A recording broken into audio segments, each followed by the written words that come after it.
Now, it goes without saying that among my family, I'm not the first historian.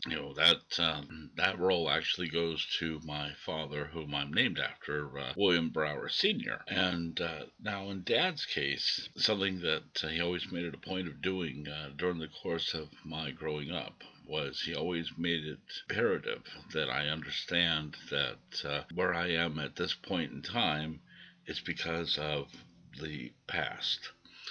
And when looking at the past, he's always stressed as well too the roles that many of my ancestors had participated in, and in helping and shaping not only certain aspects U.S. history but also the world. And so, understandably, it turned into a lot of common bonds between us over the years.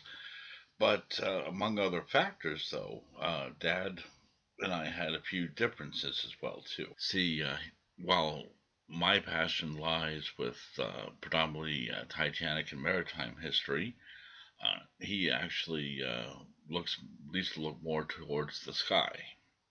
He was an executive with Eastern Airlines, and understandably, that meant opportunities to experience history up front by traveling to random places around the world. So, understandably, it made for some interesting family trips, among other factors, and also as well too, certain cases, a lot of eye-opening experiences as well, especially in terms of going to the Civil War battlefields and following the footsteps of one of my ancestors who participated in the Battle of Gettysburg.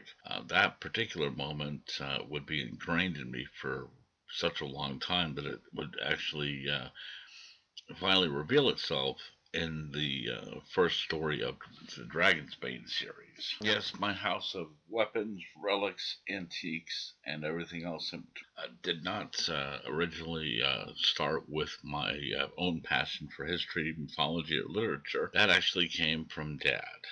And again, with Dad's intent of the material, he always said over the years to me, very importantly, that these are not actually mine per se, that both he and I are actually stewards of these relics, and that these are meant to be passed down to generations so that, like the events themselves that are tied to each item, they too are categorized and chronicled for historical purposes and for memory's sake. Going back to the past, when I first met William and knowing his knowledge about the Titanic, I had no idea what the hell he was talking about back then. I was young until I entered his house and I saw the ship in a glass like cabinet. I mean, it was huge, like built with hands. Not from a model, but strictly from him. It was a replica model of it, accurate of the ship. There's some other histories, papers, and books. This was in his dad's office, and I didn't know his dad was basically the how would you say, the mentor for Williams, learning of like stuff from the past and from his family, like family crest and history.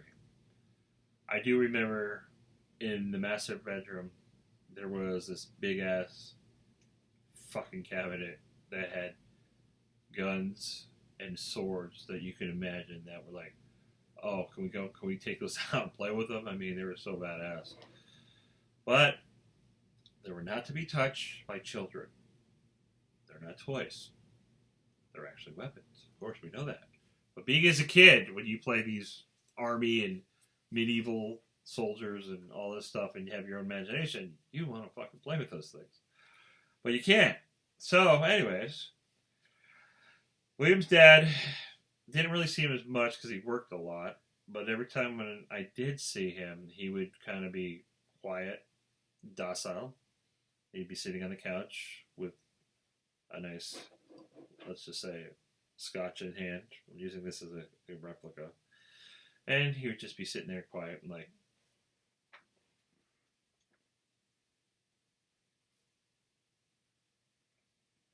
And you didn't even know he was there half the time because he was so quiet. The only time you would know that when we go, William, tell your friend to go home. Tell him to go home.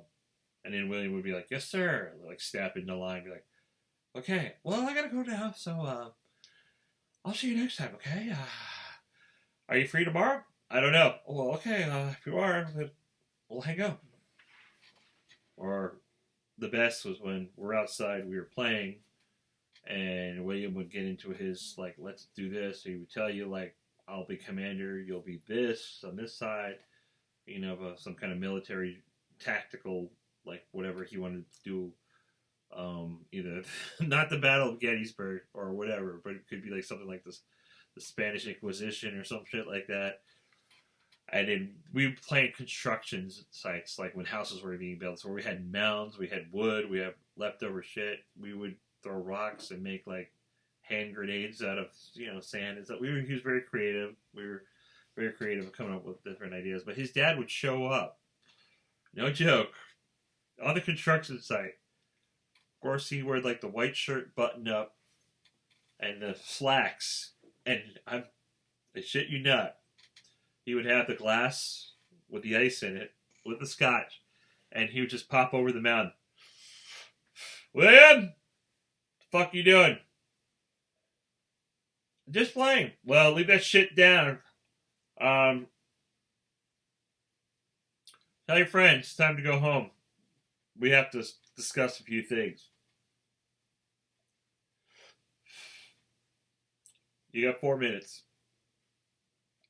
And it would be like out of nowhere. Like, he not only did he did this once, but he did this like a couple of times when I used to play with William. And he'd just show up out of nowhere, like around the corner of the house, be undetected. If William didn't listen to him the first time, he would pretty much roll the sleeves up. Didn't say a damn word. Got another cigarette. Put it like this. Light it. The drink was getting low. Mr. William Brower was getting a little annoyed. And of course, when the hand had the cup like this with the ice, and the drink was like swirling around, meaning like it's time to get your ass home now as quickly as possible. William! Tell your friend go home. You got 3 minutes now. Other than that, it was really well mannered, respectable. When you got to know him after later on, he was still, quiet man. Would say hi when he got to know you, call you by your name. But in the beginning, if he didn't know you, didn't even give a shit. When Eastern Airlines went under, unfortunately, a part of my dad was lost along the way when the doors closed for the final time. And, unfortunately, just like with life itself, my dad found comfort in a bottle of Dewar's Scotch. And more times than not, that would often consume and take over him on many levels. So, as I was getting older, the deeper that he fell through his demons, the larger the drift that was brought between the two of us. To a point where many times than not, he really did not want to say too much to me, nor I to him. It was always under the impression for many years that children were meant to be seen but not heard. But that never really worked for me because I do have a very outgoing personality. So it came to a surprise for me and a very humbling moment when I turned 18. And then that Christmas, I was given not only the family ring, but also a very pertinent letter with advice from my dad on how to manage and survive through life. And, these are words that not only resonate with me even to this day, but I still hold very near and dear because these are words that are coming from a man who barely expressed any type of emotion when possible and was always very quiet, shy, reserved, conservative, and everything else in between that matter. So for him to have written this and in the way that he did, it's one of my greatest treasures in this world. In the height of the Titanic fever and everything else in between, While the eyes of the public saw me as William Brower, the esteemed Titanic historian, what they did not see was that on the home front, the Brower family itself was on the verge of imploding and came to full to fruition by Christmas of that year when my parents finally filed for divorce. So, with things on the home front becoming unstable, I opted to focus upon myself and thus take my lectures elsewhere and on tour. Be as far away from the drama as much as possible. Also, along the way, is becoming the black sheep of the family because I refuse to take sides in the matter of the preceding issue of the divorce itself. So, as things were moving along, I continued moving through and taking everything on a series of tours. And finally, at one point in the midst through it all, just as the hype of Titanic fever was dying down, I did end up crossing paths with my father in Central Florida for a short time, where, yes, he was able to see me in action as a historian with an audience and everything else.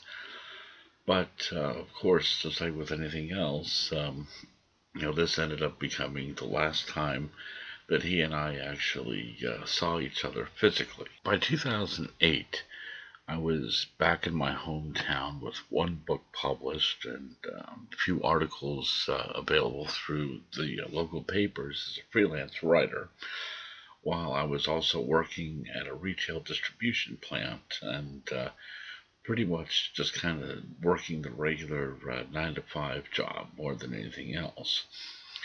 And everything changed though at that point on April the 15th of that year when I received a phone call from my aunt.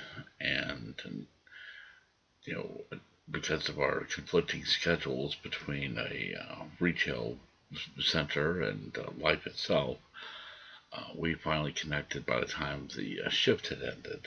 And without even hesitating, just pretty much in a very direct manner, she let me know that my father had passed earlier that morning.